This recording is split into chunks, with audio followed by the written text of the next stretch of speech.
Wherever you go, whatever you do, throw a little at it. Omax, Vest and Briefs. தமிழ்நாட்டில் வேட்புமனு தாக்கல் March 30ஆம் தேதியாகவும், மனு தாக்கலுக்கு கடைசி நாளாக ஏப்ரல் 6ஆம் தேதியாகவும், வேட்புமனு பரிசீலனை ஏப்ரல் 7ஆம் தேதியாகவும், வாபஸ் பெற கடைசி நாளாக 9ஆம் தேதியாகவும் அறிவிக்கப்பட்டு இருக்கிறது. இது குறித்த விவரங்களை வழங்க இணைகிறார் எமது செய்தியாளர் கண்ணன். கண்ணன், வணக்கம். தேர்தல் தேதி அறிவிக்கப்பட்டு இருக்கக்கூடிய சூழலில் கோட் ஆஃப் கான்டக்ட் அமலுக்கு வந்ததற்கு, அதாவது தேர்தல் நடைமுறைகள் அமலுக்கு வந்திருக்கு. தேர்தலில் அரசு பணிகள் எப்படி நடைபெற்று இருக்கு, பணியாளர்களுடைய செயல்பாடுகள் எப்படி இருக்கு, விவரங்களை வழங்கலாம். வணக்கம் விக்னேஷ். சேலம் மாவட்டத்தை பொறுத்தளவுல 11 தொகுதிகள், சட்டசபை தொகுதிகள், இதற்கான தேர்தல் தேதி இப்போது அறிவிக்கப்பட்டுள்ளது. இதையடுத்து தேர்தல் தேதி அறிவிக்கும் முன்னதாகவே அரசு ஊழியர்கள், குறிப்பாக மாநகராட்சி மற்றும் நகராட்சி உள்ளிட்ட உள்ளாட்சி அமைப்பின் ஊழியர்கள் தயார் நிலையில் பணி செய்வதற்காக இருந்தனர்.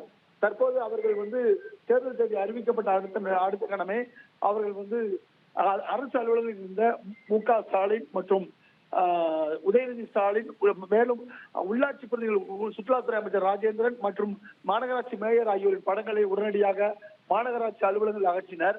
அதனை போல் பொது இடங்களில் குறிப்பாக ஒட்டப்பட்டிருந்த போஸ்டர்கள் அனைத்தும் தற்போது கிழித்து வருகின்றனர்.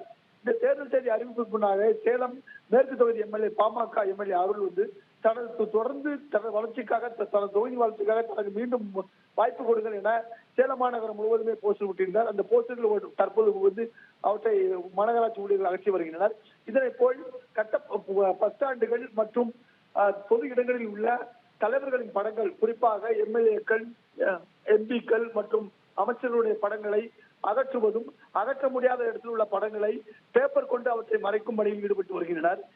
அது மட்டுமின்றி எம்எல்ஏக்கள் அலுவலகங்கள், சேலம் மாநகரை பொறுத்தவரை 4 எம்எல்ஏக்கள் அலுவலகங்கள் உள்ளன. அந்த எம்எல்ஏக்கள் அலுவலகங்களை சீலிடுவதற்கான, அதை மூடி சீலிடுவதற்கான பணியிலும் ஊழியர்கள் ஈடுபட்டு வருகின்றனர். அது மட்டுமின்றி எம்எல்ஏக்கள் மற்றும் அமைச்சர் பயன்படுத்தி வந்த அரசு வாகனங்கள் தற்போது அரசு பணிமனைக்கு எடுத்து வரும் பணியில் ஊழியர்கள் ஈடுபட்டு வருகின்றனர். மேலும் அரசு அலுவலகங்கள் மட்டுமின்றி பொது இடங்களில் ஒட்டப்பட்டிருந்த அரசியல் கட்சி சார்ந்த அனைத்து போஸ்டர்களையும் தற்போது மாநகராட்சி ஊழியர்கள் மற்றும் நகராட்சி உள்ளாட்சி அமைப்பின் ஊழியர்கள் அகற்றி வருகின்றனர். சேலம் மாநகரில் மட்டுமின்றி மேட்டூர், ஆத்தூர், ஓமலூர் உள்ளிட்ட பகுதிகளில் நகராட்சி அலுவலகம் இந்த போஸ்டர்கள் தற்போது அகற்றப்பட்டு வருகிறது. அது மட்டுமின்றி பொது இடங்கள், குறிப்பாக சாலைகள் மற்றும் பஸ் ஸ்டாண்டு பகுதிகள், பொதுமக்கள் அதிக அளவில் கூடக்கூடிய ரயில்வே ஸ்டேஷன், புதிய பஸ் ஸ்டாண்ட், பழைய பஸ் ஸ்டாண்ட் ஆகிய பகுதியில் உள்ள போஸ்டர்கள் அனைத்தும் சொல்லி வைத்தால் போல் மாநகராட்சி அதிகாரிகள் விறுவிறுவென அவற்றை அகற்றும் பணியில் ஈடுபட்டு வருகின்றனர். இதற்காக அந்தந்த தூய்மை பணியாளர்கள் மற்றும் சுகாதார பணியாளர்கள், அது மட்டுமின்றி பிற பணியில் உள்ள அரசு ஊழியர்களும் இதில் களமிறங்கி உடனடியாக அகற்றும் பணியில் ஈடுபட்டு வருகின்றனர். விக்னேஷ்,